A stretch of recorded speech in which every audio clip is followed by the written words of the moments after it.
Welcome back, everyone. Let's continue our conversation. Yes, now let's talk about our evenings. Emma, what do you usually do after work? I go home, change my clothes, and relax for a while. Do you exercise? Yes, I usually take a short walk. That's a healthy habit. It helps me feel relaxed after a busy day. What do you do after that? I have dinner with my family. Family time is important. Yes, we enjoy talking about our day. What do you do before bed? I prepare my clothes for tomorrow and read a book for 20 minutes. That sounds like a good routine. When do you study English? I study English every evening for about 30 minutes. What do you practice? I listen to English conversations, learn new words, and repeat the sentences aloud. That's a great way to improve your English. Let's learn 3 useful words. The first word is habit. A habit is something you do regularly. The second word is routine. A routine is the things you usually do every day. The last word is relax. Relax means to rest and feel calm.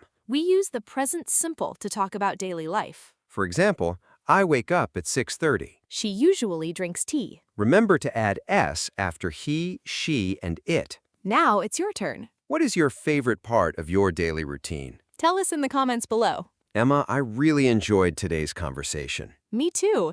Daily life is different for everyone, but good habits help us every day. We hope you learned some new English words and useful sentences. Remember, practicing English a little every day is the best way to improve. Thank you for watching English Talk. If you enjoyed this lesson, please like, subscribe, and turn on the notification bell. We'll see you in our next English conversation. Goodbye, everyone. Keep learning and keep speaking English.